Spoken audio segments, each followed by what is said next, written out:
Welcome back to the Mindsets Podcast. I'm still your host, Angus Cook, and today I'm joined by Archie, who is obviously going to take over and do his own introduction.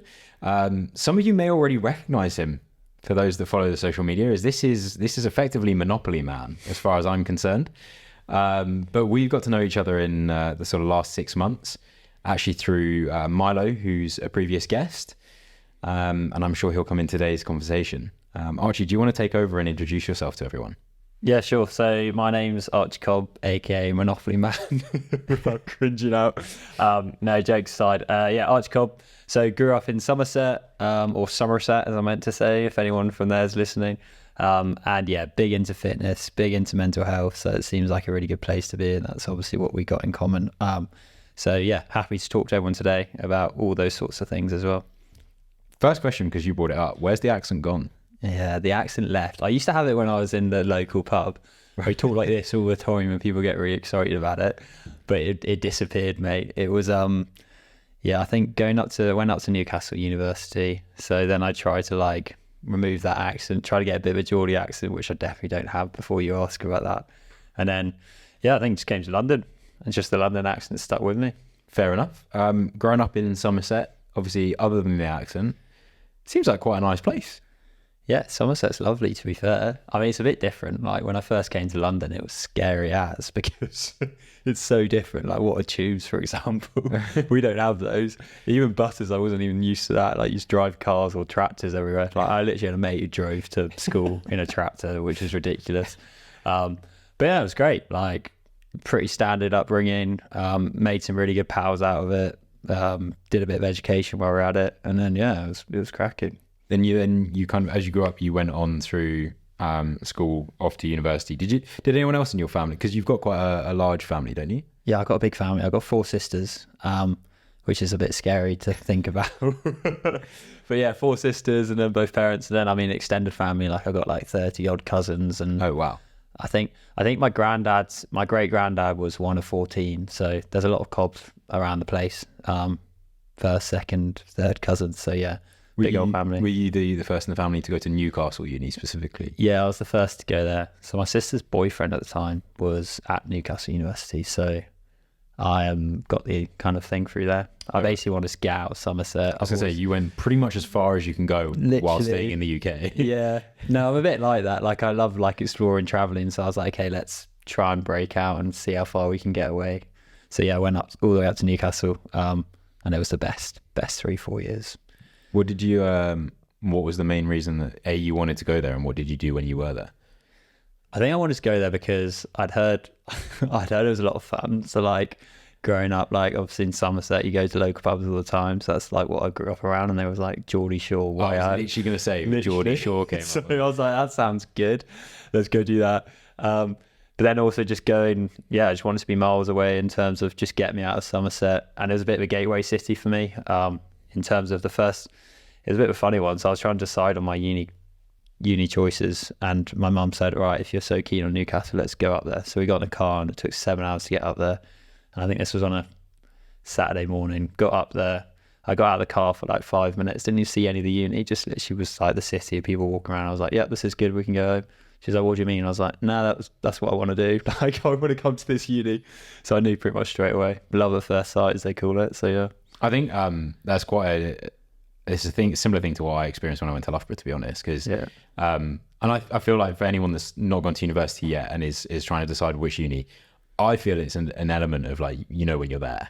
Yeah. Because I went and saw Southampton the week after, and I felt terrible that I made my mum drive to Southampton, because when I got there, I got out of the car and was like, nope, we must have been. And again, that was you in Loughborough. I seem to do this when I was whenever I talk about different places in the UK. Just because I say that I didn't want to go there doesn't mean it's a horrible place to be. It just didn't suit me. Yeah. So not shitting on anyone that went to Southampton. But yeah, it was just one of those things that I knew. And I think for me, being on having this interest in sport, it was obvious when I got to Loughborough that that's where I wanted to be. Your interest in Geordie Shore was obvious. Yeah. Well, that's not the main reason there, but it will carry with me maybe. Now, obviously going through that, doing your studies, but you have obviously got a background in sport. You mentioned that in your introduction as well. Did you play sport from young, or was it something that you sort of more explored as you got older? Yeah, so Yeah, I think I played from young. So I had a bit of I say I'm from Somerset, but actually I was in Barbados for 5 years of my life, from between 5 and 10. Forgot to tell you that. Yeah. Okay. Well, this is news to you guys and me. News to you, yeah. Well, so I was over in the Caribbean. Literally, my dad's work went over there. He was flying out for 1 year, and then eventually they were like, "Do you want to stay out there for 5 years to finish this project off?" He was in kind of like this building thing, so he flew his family out, and we were over there. So when I was over in Barbados, played loads of cricket, football, anything you get your hands on. Tried to get into surfing, but just wasn't quite the surfer dude. Like, just got caught in the waves, drowning, so that wasn't me. But then, I came to Somerset, and then when I first came over, that's when I started picking up English sports, as you call it. So like rugby, fell in love with that, and then also hockey was a big one. And then from there, started growing up and through those. So the likes of tennis and cricket I kept with me. But then started growing into the rugby and the hockey, and hockey was probably the one I was best at. So started pursuing that and trying to push the level. Never got to like a really senior like English level, but played some pretty competitive games, which was cool, and then played up through university as well. But I was always a bit of a all-rounder. Still, I think I am. Like, anything I pick up, my sisters used to always say, like, how can you just automatically get it? Like, they used to get really jealous that I just pick up a sport and be good at it, and just be really annoyed by it. I think interestingly, when I was younger, I didn't feel like I was one of the kids that could. I felt like I was just pretty bang average at every sport, not like great at one. As I've got older, I've been a bit more of an all-rounder, but I partly also attribute that to other people who've just stopped playing sport. And me having continued, therefore I am somewhat more advanced at some of them. Hockey's never been one. I can genuinely tell you, I've obviously held a hockey stick. I've never tried to play it. I don't necessarily understand it. Obviously, you try and score a goal, you try and not concede a goal. Yeah. But the positions and things like that, can you give me like a really quick run through of the position you played and like how that impacts the team? Yeah, it is a bit complex, I suppose. Best way of looking at it is like football. So like positions are very similar. So in football kind of terms, I started at the right back because I didn't have the skills. And then as I started getting more and more skills, I now play up front. So I've slowly pushed forward towards the goal scoring because that's what I enjoy doing. But it's literally like football. The exact same in the kind of positioning, the tactics. A lot of the hockey kind of formations are actually built from football as well. So pretty similar. And you said as you escalated through, you got better, you escalated at different levels. One of the things when we were talking about it before today is that you said you could never go pro. Yeah, you can't. So like hockey's a weird one because it's like a lot of sports out there, you couldn't, like there wasn't the money in it to maintain it, or like people who turn in professional. So when I was like started picking it up, it sounds bad, but like a lot of the motivation, whether I went to that sort of external event or tried to push myself forward, was like those training days was you couldn't do this as a career. So it was, I kind of withheld there, and I'd like prioritize other things like education or stuff like that in those times. So yeah, you can't really do that. I mean, lots of people balance it with their day-to-day jobs. But yeah, for me, it was never like the serious because I couldn't make like a career or living out of it. So. Is that isolated to the UK or is that kind of widespread? So India's got a massive hockey league. So I don't know if you can go pro or not there, but you see a lot of people from there. And also like the likes of the Dutch, a few European countries have like big, strong hockey communities as their kind of key sports. But no, I wouldn't say the money's really in the sport, or the coverage, anything like that. Olympics, you tend to see like a spike in it. So there's lots of really good coverage. But like one of the reasons I love the game, right, is because you can play it whether you're male or female, right? Like it's actually a really inclusive sport. Like you don't necessarily have that limitations or those sort of things around it that other sports see. So it's really inclusive. And then you also said as you were growing up, you did rugby, but you still do hockey today. Are you still doing rugby as well? Yeah, I've got a rugby tournament this weekend actually. Oh wow! Yeah, madly. It's so it's a memorial tournament for my friend Harry, which we'll probably come on to. But it's us lads all at home, like we're all meeting up. We're renting 2 camper vans this year, so like we're going down in that on Friday night, and we're gonna stay there for a weekend. But yeah, so I'm playing a bit of rugby this weekend. I'll let you know how I get on. Yeah, if I've still got it in the locker. I think that's gonna also impact some of when we talk about what's coming up. Yeah. I hope that's absolutely fine. Doesn't do anything negative in terms of your training. No, cool. But I guess you've brought it in there a little bit. So your friend group from home, It seems quite well established. I mentioned Milo in the beginning. Is Milo part of that group from home, or is that sort of later involvement? Yeah, Milo is. So he's one of my best mates from home. Yeah, so he's one of the really good mates. He was not playing rugby this weekend though, because he's got a Gymshark thing. How dare he? But yeah, we've probably got a big group of us from home who are like really close. But then there's probably a couple of standouts who were pretty inseparable. Milo being one of them, as my best mates go. Okay, and I'm aware one of the reasons that you're so pro mental health and that sort of thing is that friendship group is a little bit different, Yeah, than it used to be. Do you want to, at your own pace, talk me through that? yeah, sure. It's got like my hair's just stood standing. Sorry. No, all good. Yeah, we are different, right? So like when we were growing up, we were your standard, I'd say, like group of lads at school. So we went to mixed school, all got on really well, but actually the lads, it didn't feel like a mixed school because it felt like we was just like the boys all time. The girls didn't really get a say in any of it, so it was just a really good close knit group, built together mainly by sport as well, which is like another thing I'm sure we'll come on to, but we were all like really big and sporty and into that. But yeah, so like then we like, I suppose school finished and it was like which direction is everyone going, and part of that was like a lot of us went like traveling or whatnot. So I went traveling with a couple of mates, and then actually Milo and his lot went with a different group.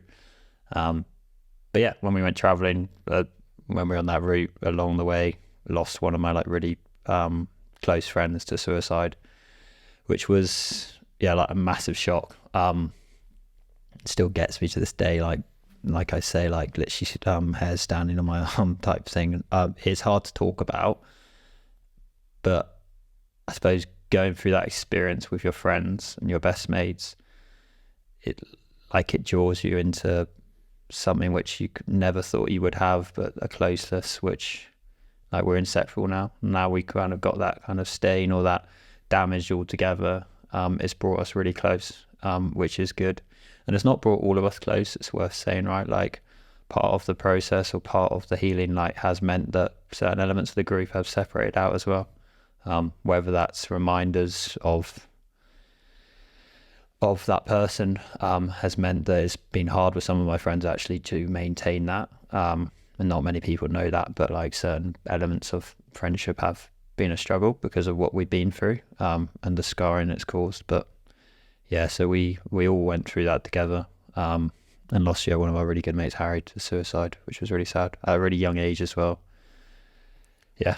Not by any means an easy scenario, and I think obviously some of the things you've already done, some of the things you're going to continue to do, including today, is like really, really admirable based on that. And I think you're taking the message away from that and turning that situation, which is very difficult to deal with, into a massively positive situation for so many. So around the time of the situation, like you said, to a degree, it brings a level of closeness, but it also can fragment groups. For you individually, can I just check actually before I continue? Did it happen while you were away traveling? Yeah, so it was, I wasn't there when it happened at the time. I'd literally come home like 2 weeks beforehand. Okay. So I had to come back for uni. But the group that I was, the other two lads I was traveling with were there with him as well. They were still there. So in that time for you, what was your priority? I imagine is probably, if you're saying you were going back to uni, you probably want to be back around your family and some sort of support network. Or for you, did you take that and isolate yourself a little bit? What, post finding out? Yeah. At all? Yeah, it was a really weird time. It was like I found out because of the time difference, right? And he was over in Vietnam, so like my mum literally came and woke me up at I was working shifts. I was trying to just raise a bit of money for uni, so I was working ridiculous hours, and mum came in at 5 a.m. and woke me up and told me what happened. And from there, it was I broke down, I won't lie. That next day, I was just, the mixed emotions around it all, like when something like that happens. Disbelief. It's disbelief, but then it's also like a sense of guilt. I felt like massive guilt at the time. The feeling that, like, why didn't you stop it from happening? Because I felt like I literally could at that young, ripe age. I was like, I could stopped this outcome. I could have controlled it. But then also the feeling of, right, I need to be around those who are also going through this pain at the moment too, so we can talk about it, was another big one of mine. So instantly I got in the car, like despite being in absolute tears, broken down, and I actually drove to Mike, who's another one of our really good mates' house, where Milo was as well. And I broke the news to them, and then we just all stayed together, slowly all gathering together. And it was really powerful, actually, like the image of the day, because it was, our school was overlooked by like this big hill. We called it the Dovecot. I used to go up there to get in trouble because you'd go off on like an innocent, walk with someone or something like that. But we all just sat on top of the hill, right, and just spent 8-9 hours up there for the day, just watching the school go by. They all found out towards the end of the school day, right? So we were just sat there, had different teachers come up to us, had different people come to us throughout the whole day. And yeah, we literally, I think I stayed with those lads for the whole week and stayed really close knit, and I just wanted to distract myself like mad. So it definitely brought me closer to them. But then there's unhealthy habits start kicking in, right? So then I start turning to easy outcomes like alcohol. That removes a bit of pain and guilt. I then start trying to figure out why it's happened and trying to solve the problem, which you can't really solve without the other person to understand it. And then you start actually deflecting and pushing people away. So I found myself then, like my close family members would try and be there for me, and I just said, you don't understand, you can't possibly relate. I found myself starting to get angry at certain people who, not using the situation, but started like almost, I felt I would like taking advantage of like this like remorse or this issue that's going on, and started like advocating for it. And I was like, why are you advocating? You weren't there for him in his hardest time. Like, why now you're speaking up about everything and all that stuff? So I had all these massive mixed emotions, and the end outcome actually was, I'm open to talk about it, I went and had to get help, right? I had to go speak to someone who really helped me hear my thoughts, and it was just a really good offload, rather than offloading to my family, offloading to those who were also going through the same pain as me, was just to try and slowly get back to normal. So that was the process which I went through. I think as you went through that, it probably was a very confusing time of, wanting to be around your friends, but also to a degree, was that acting as a reminder sometimes? Yeah, definitely. Certain friends like still remind me of it, and I think like I won't speak too much on that, but like there's certain elements. The thing, and like part of why like maybe I'm closest to like the likes of Mike and Milo and those friends now is because we didn't do that travel together. We didn't have those shared experiences, whereas those where I actually travelled with Harry and those other guys, I don't speak to them nowadays really. It's hard, cold reminders of it, and it's not through anyone's fault, right? But we find it really hard to talk about that because of those nights we went through where there were arguments or there were things going on which potential red flags, right? And everyone deals with it in their own way. But yeah, there were certainly reminders. There still are reminders of what happened. Yeah. Let's talk about the positive reminders. Sure. Because that's what, as I said, you've turned this into, and you have basically operated around the anniversary. And do you want to explain a little bit what the story has been so far, and then we can kind of get closer to where we are today and talk more on that? Yeah, sure. So yeah, good to spin it to the positive. Yeah, 100%. Right. It's a raw topic, and it's just worth dwelling on that. Like it's really hard to talk about. But it's so, I feel better every time I talk about it. I find a lot of people as well can relate to talking about it and having situations where they feel comfortable talking about it. It's like this sort of environment like instantly helps me sort of open up. And that's what it's all about. So every year, like I try and one, bring us group of lads together, but two, do some sort of stupid challenge to try and raise money for the cause, but then two, get people talking about the shit that matters, like realistically, the really important things.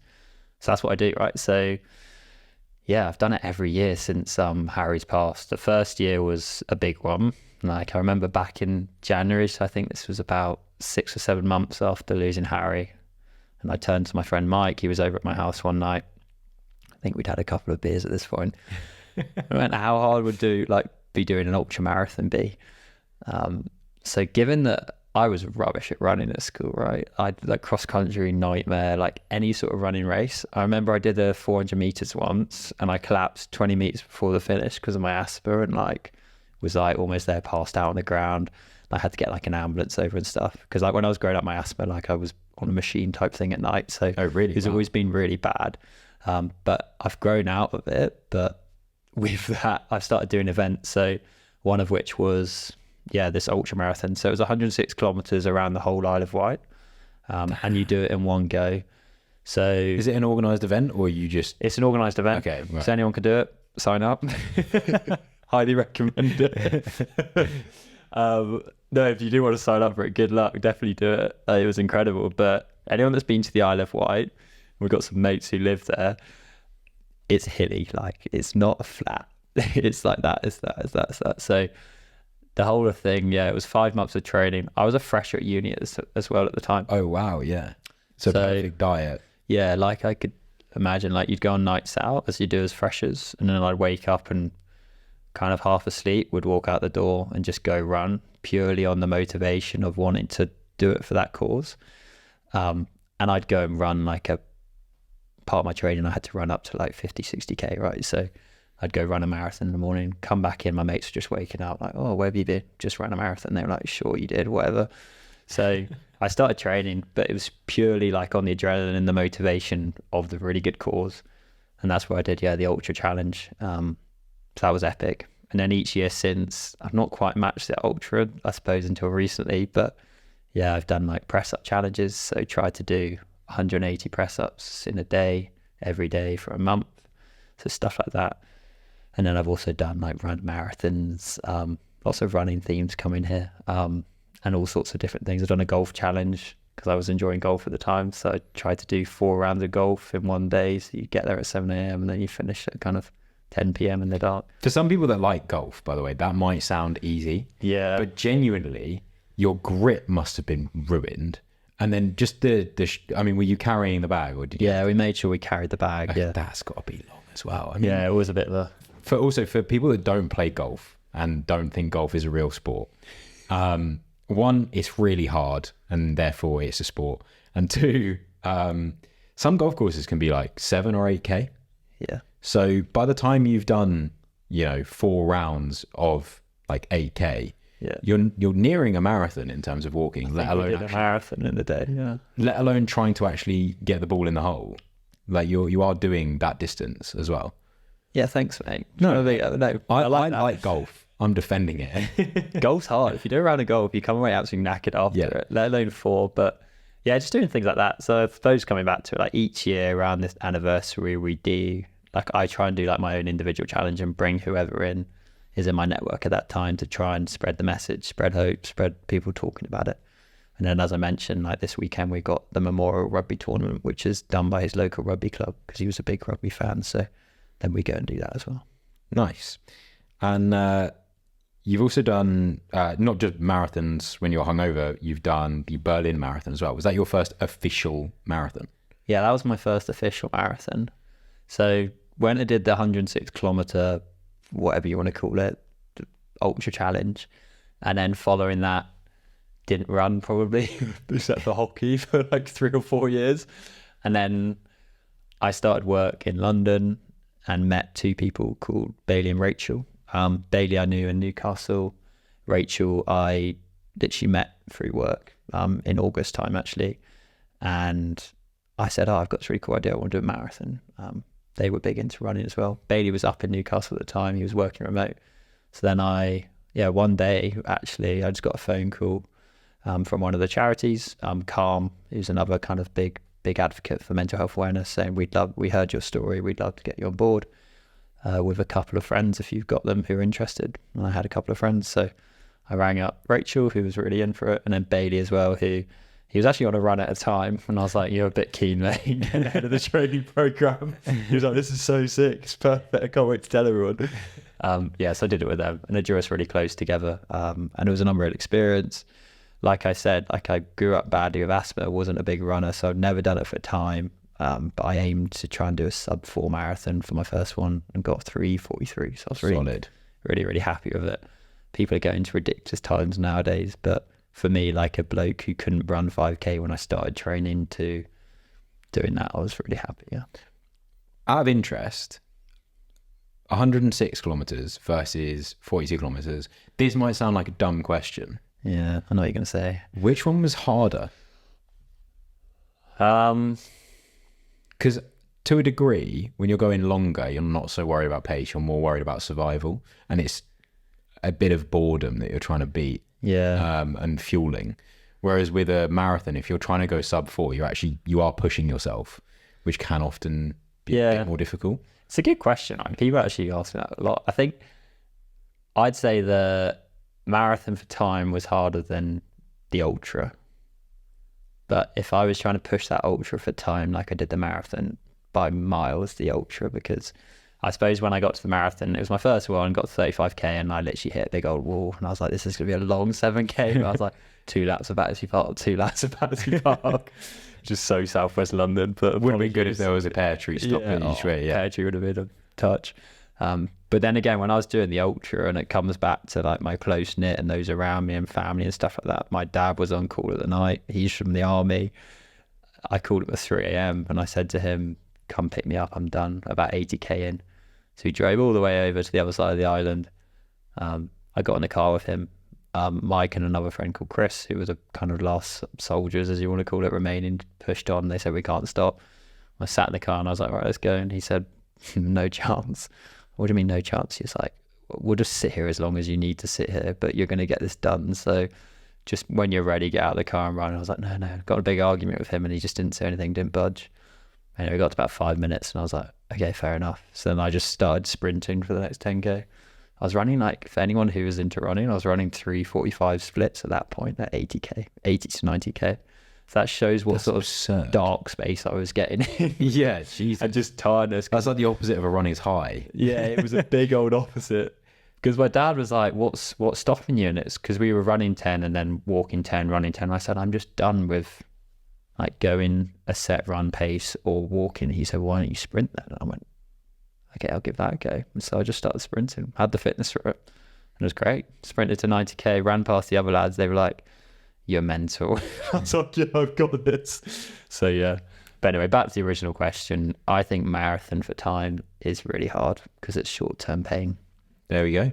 Now, leading us to this year, obviously I said that you and I really met towards the back end of last year, I think, for the first time. Yeah. I was sat in my house on my sofa. You had spoken about the fact that you were going to do some sort of challenge for the year. I was like, oh, cool, no worries. Let me know what it is. Would love to come along and support. And then I read this message and it was like, yeah, so I'm going to be doing this 60 kilometer challenge, stopping at all the Monopoly stops as a world record, which someone's gone to the stops before, but never in order. Yeah. And I remember reading it and I'd type my response like, yeah, I'd love to come along for a bit. Okay. But I was sat on the sofa with my girlfriend, Amy, and she had seen the message come in and had seen that I was typing and she looked at me and she said, don't start with him. Now, genuinely, I had no intention of starting with you. I had the intention of doing the fun bit, turning up for the last 5k and then meeting you at the end and giving you a pat on the back. Yeah. But she planted the seed in my mind and it was then done. And so I remember messaging you back and was like, yeah, I'll just do it with you. And I think you messaged me about it. And really, this says a lot about your prep as well. Like 4 weeks beforehand. So I went from personally not having run more than one half marathon on my own randomly in December to then having to go through a bit of a mad training block. But I was under the illusion, and still ultimately before today I was, that you also hadn't done much running. I knew you'd done the Berlin Marathon, but to my knowledge, that was as far as you'd gone. Yeah. And so I was lulled into this false sense of security when I was telling everyone. I was like, oh yeah, Archie, he did a marathon last year, but like, he's like me. He's not run too much before. Do you want to explain why we ran the Monopoly board?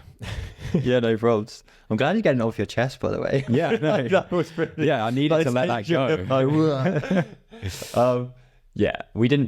I didn't have loads of prep because I was going to do it in November, full Movember, which was a charity I wanted to raise money for, mental health, big advocates for them, and I'm an ambassador. Got it on a t-shirt as well. Got it on a t-shirt, I don't know if you can see, yeah, representing.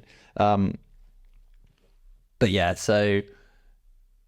I got injured in the build up to November. So then I went away for Christmas, and I was going through as well at the time, like back end of last year, like myself actually, when I started meeting and hanging out with you, actually, I wasn't in the best space. Like, not many people know that, but like, I just come out of a relationship. I just like was going through family issues. There was health issues going on. There was all sorts of stuff going on, right? And I thought, one of my best mates, Milo, who we've spoken about, always like, just get to fitness because it's what worked for him. So he said, let's just start getting fitness in your life, start building on that. So I turned to those sort of things when I'm struggling. So yeah, I started training, got injured, which was even more painful. So then I just went into Christmas drinking and eating loads. And I was like, this is not a good combination. But then had a really epic New Year's, met some amazing people who literally inspired me to be like, right, come on then, let's hit the ground running. Let's do a challenge. Let's do something cool. So I was like, all right, I'm going to do this Monopoly challenge, which we talked about. So yeah, it was 60 kilometers all in one go. And that's for the 60 men lost to suicide per hour worldwide, right? So it's a really good cause. It's a really good distance. It all matched up. It felt right. And like you said, there was that world record twang on the end, which I'm still waiting to hear back on, which is really annoying. I mean, as far as I'm concerned, no one's done it before. We've done it. It's a world record. Yeah, that's literally it, right? It's an unofficial world record currently, but I'd love to make it official. But yeah, so went to all of them one go. I love the game Monopoly. Like, I'm so competitive about it. So I was like, this is a really good thing. And it's a really cool, fun thing to do as well. By no means that I think it would have the traction nor the kind of big old value add and loads of people talking about it that I had. I've done these silly events every year, normally on my own. So it was really good to bring people in as well and share a bit of a story about it, behind it. No, I think, I don't know the total number of people that joined us along the way. It was a solid number. To start with, I guess we can do a bit of behind the scenes for those that might have seen some of the short videos, which made it look like it was a fun thing to do. Started very much in the rain. Yeah. Ran through some of the less picturesque parts of London. I think it's fair to say, in all honesty, and I'm not going to throw myself in the deep end with making another place in the country look bad, but had I known what the route was and I'd actually looked into it, I don't know if I'd have done it. Purely because, right, I don't know what this road is and I never want to go back there, but it's the road that leads to St Pancras from Tower Bridge. We must have run that 4 or 5 times back to back. Yeah, bless. It's also not a flat road. It's just in the middle is a hill. So you're just doing uphill, downhill on repeat, purely because we're doing it in the order. Yeah. And it's raining and it wasn't particularly fun. And then the group started to build throughout the day as the sun came out. We started to have some good vibes. And I think the day itself, I mean, for me personally, the first stop point, which we had, which was, I think, around 21K, it was okay, felt okay. I then made a terrible decision in Pret and decided to buy a Coke and a mango juice and slammed them back and immediately felt violently ill. Problem was I was trying to do this fueling thing, and as a podcast host that has had a nutritionist on like a few weeks before, I was like, oh yeah, she was telling me to fuel, so I've got these gels and I know I need to keep putting stuff in my body. Do more homework than thinking you've just had a guest on so you know what you're doing. That's one piece of advice. And then we moved on, and I think by the time we got to the second stop, that's where the pain started to come in. But just before that, we had an incident with the St Patrick's Day Fair. Oh yeah, which was for me a bit of a cinematic piece of gold. Yeah. And we hit something like a 4:15, 4:10 split for that kilometer. Shock. Do you wanna tell people how that happened? Yeah, definitely. Yeah, we got to so I had like paces for each different section, right? So I had some really good mates, Charlie and Casper's, for the first 20k. They're like professional ultra runners. Well, not professional, but they pretty much are. I don't know any better runner pacers, so I was like, perfect, we could start there. Then arrives Milo onto the scene, who was running around with his phone. I was going to say, so first of all, the directions were flawless in the first stint. Yeah, they really were. Then Milo arrived, bless him, on his phone, trying to track it around with the maps that I'd done. He did do actually quite well. Yeah, to be fair, we didn't get too lost. But because of the delay of injury, it happened to fall on Paddy's day. So you're right. Like, then Mike Stride took over, who's another one of my best mates, and Beth Lovett and Nick Lockett as well, who are some work colleagues, but also really close friends of mine. So they were the third lots of pacers. And they managed to time it really perfectly with this Paddy's Fair, so that when we were running through to Trafalgar and then up towards, I can't remember which train station it is, I think it's Marylebone, the one that's miles away, we actually managed to, as the band was coming that way, we managed to break onto the road where no one was allowed to walk on anymore, past the policemen, past any of the stewards, and we had a whole kilometre of people cheering us, which was like 50,000+ people. There was a lot. Who were all cheering for this run, and we were just running on through. It was a big group of us at that point, I think about 40, 50 of us as well, so we were all sprinting on through there, absolutely loving it, being cheered on. It was cracking. So good. So yeah, that was definitely, I think, one of the highlights for me as well. I think, yeah, it was a bit of a surreal moment. For me, I felt like I was Kipchoge at the front of the marathon, because the only time I'm ever going to have that open road with crowd supporting. Yeah. There was two things, though. Obviously, for it to be St. Patrick's Day, it would have, I'm sure the turnout would have been great, but Ireland won the Six Nations the night before. Yeah. So that helped. The other thing that I thought was quite funny is we started to turn a corner as we went downhill, and the crowd ahead of that corner started to, like, it was like some sort of Mexican wave was going on. Yeah, like, you could start to see the energy coming up. The problem was that that's not the way our route went. No. So we came down this hill and we suddenly had to turn left, and we basically had to go through the barrier, and everyone had no idea what was going on. And then we carried on soldiering on and got to our next stop, the halfway point, where I seized up personally, and that was difficult, and we persevered. But a little bit behind the scenes, you actually did mention this in a recent article that you appeared in. But this ultramarathon was supposed to be non-contact. Yeah. It's not quite what happened though, is it? No, it wasn't. Yeah, it was 56k. I got, so literally 4k left to go. At this point, I'd just nestled in. Anyone that was running with me would know that I just didn't necessarily want to talk to anyone at that point for the last 10k. I was just like, I need to get this done. I want to keep to my time, my splits as well. So people were shouting in my ear, like, good luck and all that stuff. But anyway, like, we went to this really narrow bit because there were some roadworks going on. So it was being gravelled over. My legs weren't working fully at this point either. And this guy just managed to, like, step that way into me and just completely took me out. And then I couldn't get up off this gravel. So I just had a moment, put my glasses on and just quite literally fully started crying. Like, I don't cry either, like, and there's never been something that I used to proudly say that I don't do tears or anything, but there were tears coming out of it. I think it was tears or it was sweat, not sure, but yeah, it was just like you wear it all up at that point and you just think, like, I'm exhausted, all that stuff, and it all hits you, but then you realize what you're doing it for, and you realize that actually the pain you're going through in that exact moment is nothing in comparison to the pain that others go through their hardest or even their best times. So for me, it was a get yourself up off that ground and start grinding again. So yeah, we pushed on. Again, if I could have been a film producer there at the time, or like Netflix documentary, because from what I saw, my point of view, you got taken out struggling to get up because of the gravel. We got you up, and there was conveniently this little cubby next to this fence that you could sit in, and you decided to squat down. We were trying to get you up, but you were like, no. And then the rest of the group went ahead, and I felt like I needed to say some really cringy American motivational stuff. I didn't, to my knowledge. But then it was like this whole new life came into you all of a sudden. You stood up like nothing had happened. You had cuts all over yourself. And then this was the bit where it was like Top Gun. You had your go faster goggles on the top of your head. and you like flipped them down. You went, let's fucking go. And I was like, oh, so here for that. Let's go. And then yeah, we ran past the King in Buckingham Palace, and eventually got the job done. Nearly got hit by a bus as we were crossing to Park Lane, but I was not waiting for traffic lights anymore. You should feel about that as well.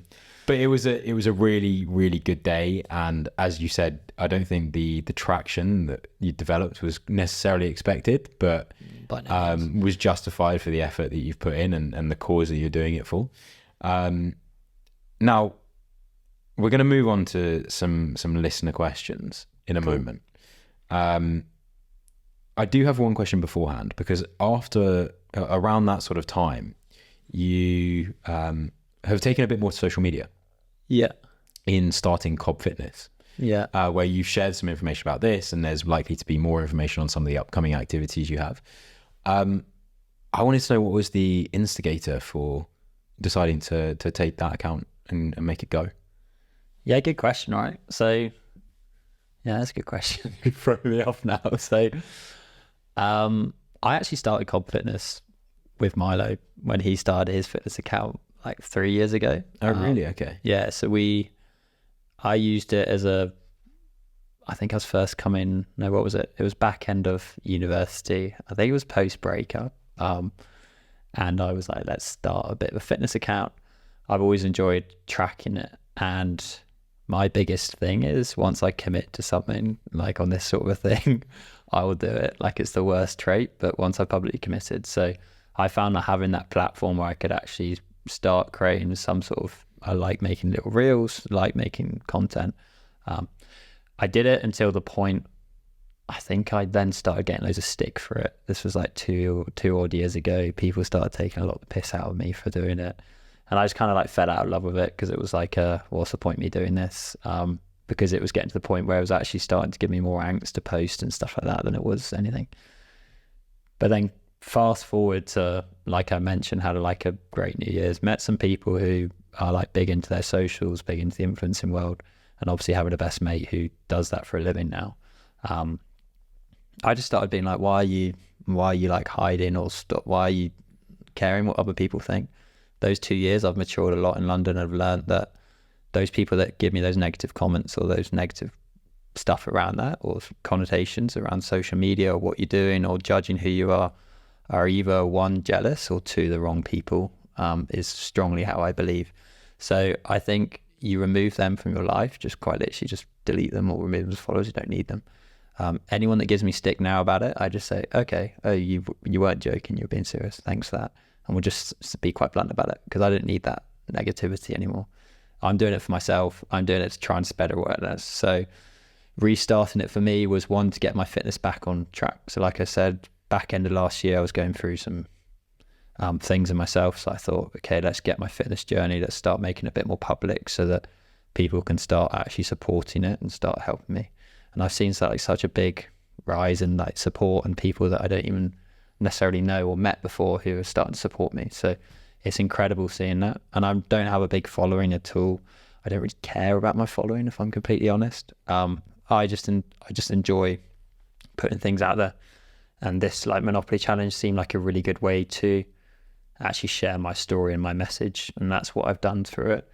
I think as soon as I stop seeing value in what I'm sharing or what I'm posting, then I'll probably stop doing it. I'll stop caring about it. But yeah, having Cobb Fitness is a really good opportunity to share my story.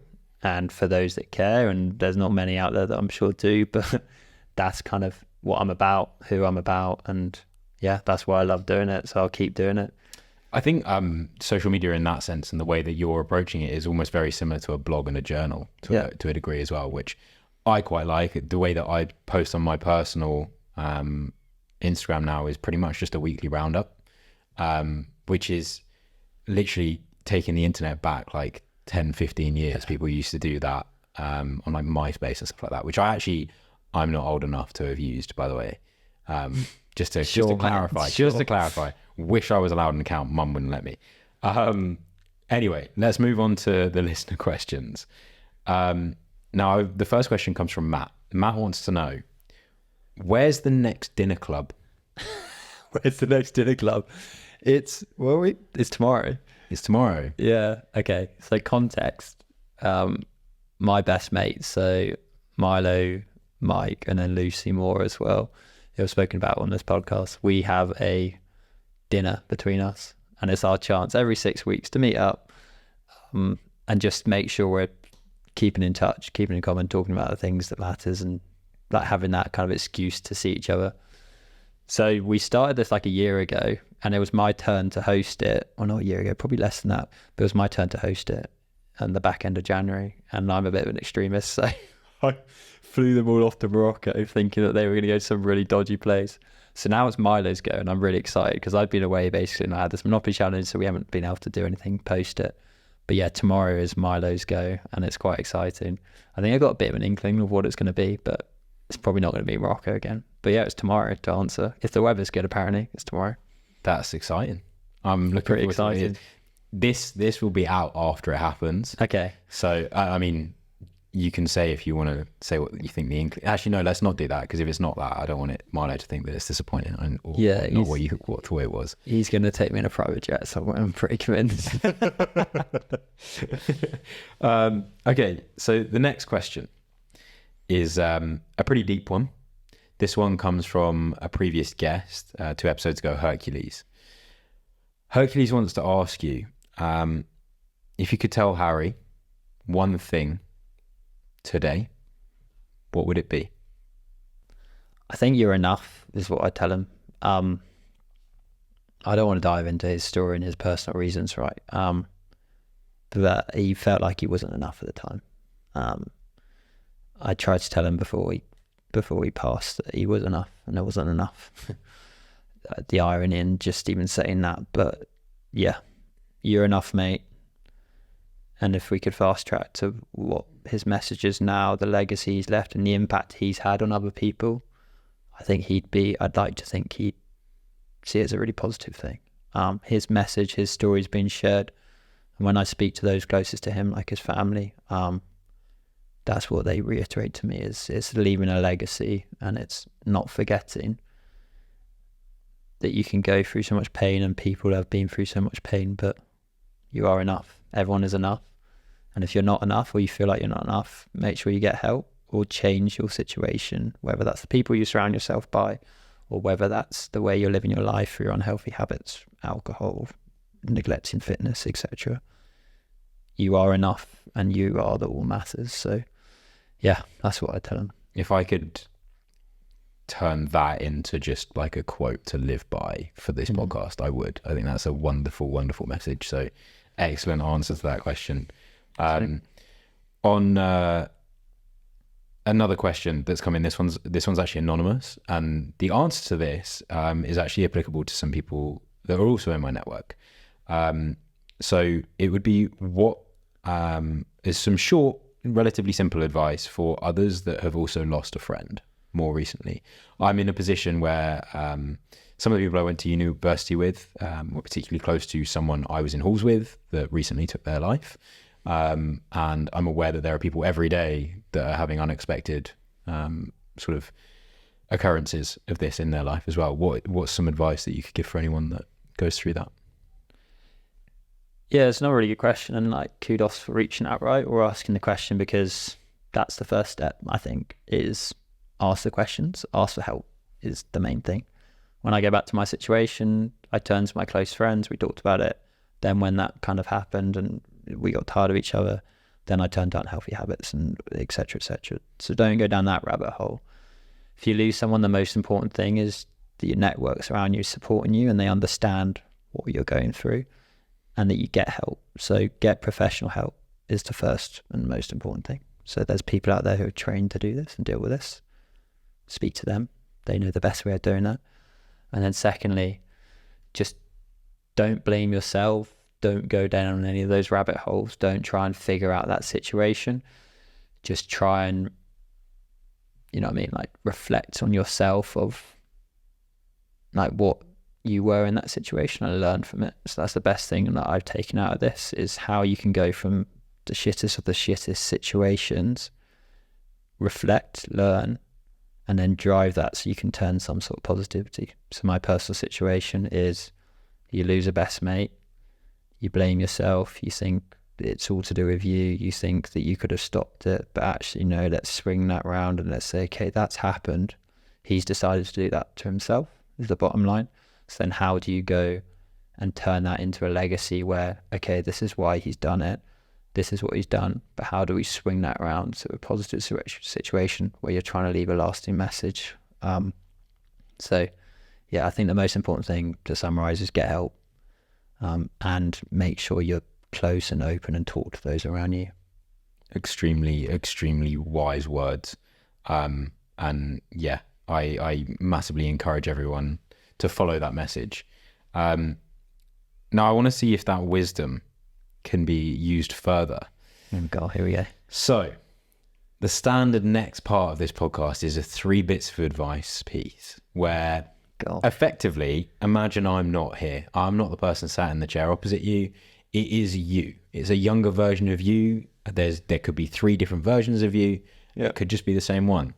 It can be anecdotal advice. It can be serious advice. Right. What 3 pieces of advice would you give a younger version of Archie? 3 pieces, like words, or 3? 3 separate bits of advice. Okay. That's a good one. I like that.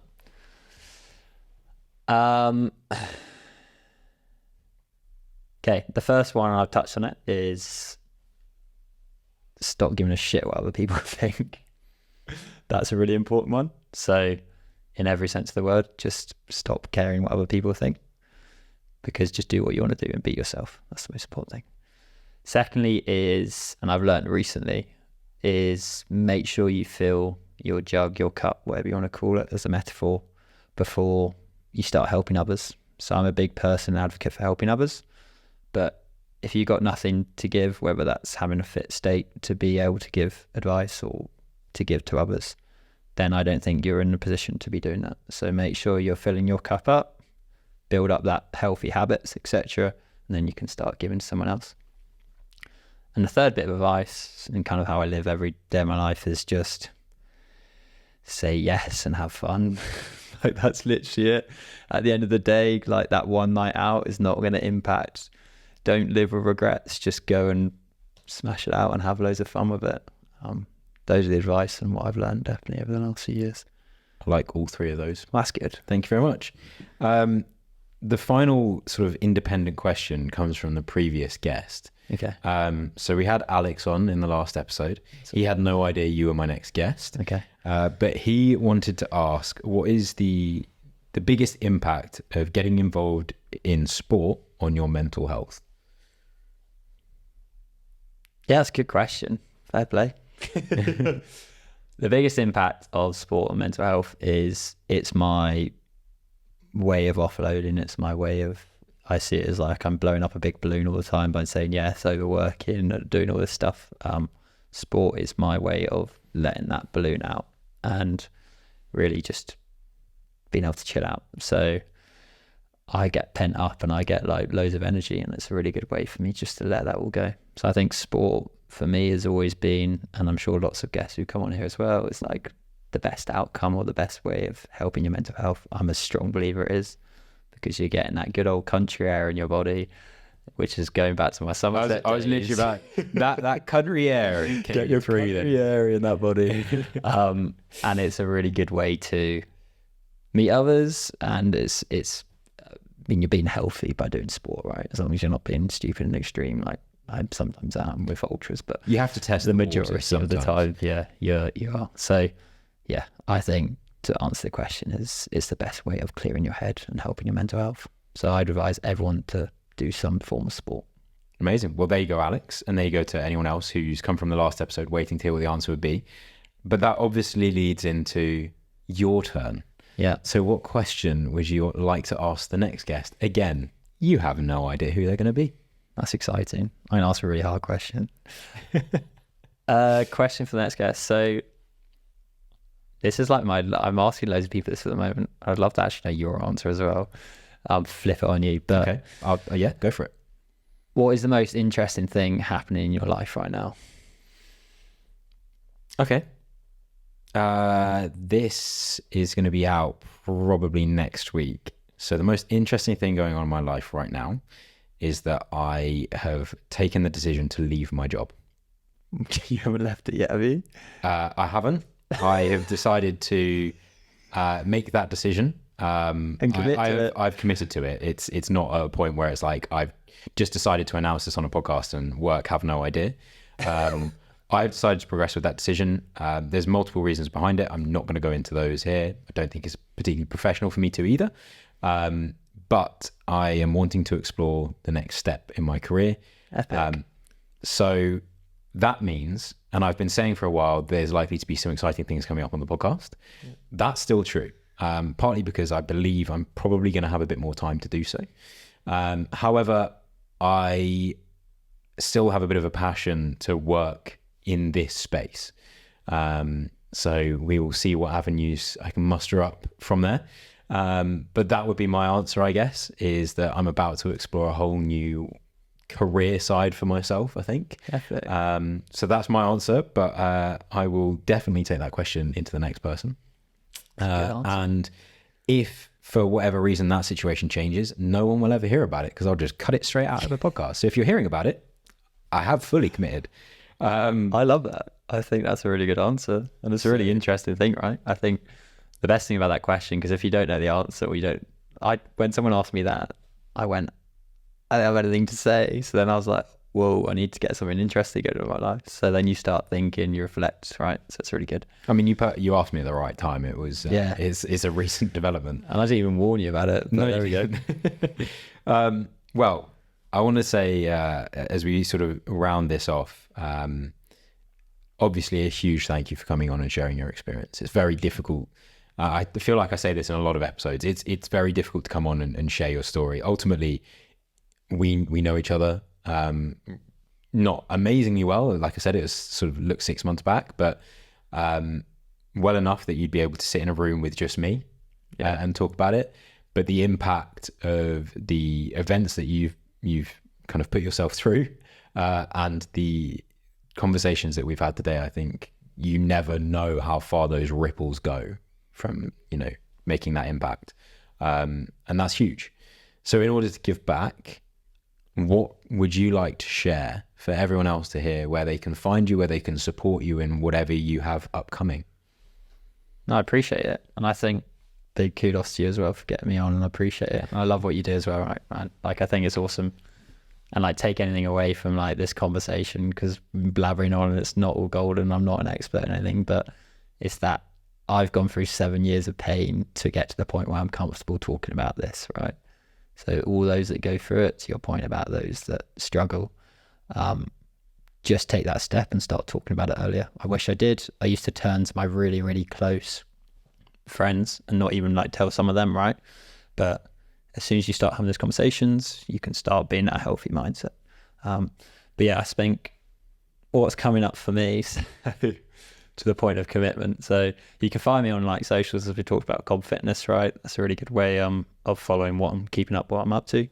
I've got 3 peaks in 3 weeks. So 3 peaks in 3 weeks. So that's 24 miles. That's 3 peaks around Yorkshire, which is really cool. Doing that with a big group. Also raising money for charity, which would be epic. And then I don't want to commit to anything. I've got a couple of High Roxes at the end of the year. I've been offered a ticket to a High Rox in a week and a half. I don't think I necessarily want to commit to that right now. We'll see him there, won't we? We'll see him there potentially. I'll either be spectating or I'll be blown out of whatever you want to call it. The arse. The arse, literally. But I think that's it. I've got a few ideas of something epic I want to do for, like you say, every year. I do something for Harry, so I've got a really cool idea for next year. But I'm not going to say that now. Just keep posted. But no, I appreciate having me on.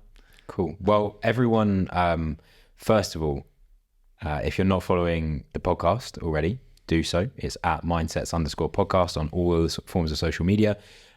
Any share of information like this, I hope you can appreciate those ripples go further than you know. You have a very powerful tool in your hand anytime you're holding your phone, and this is the sort of power it should be used for.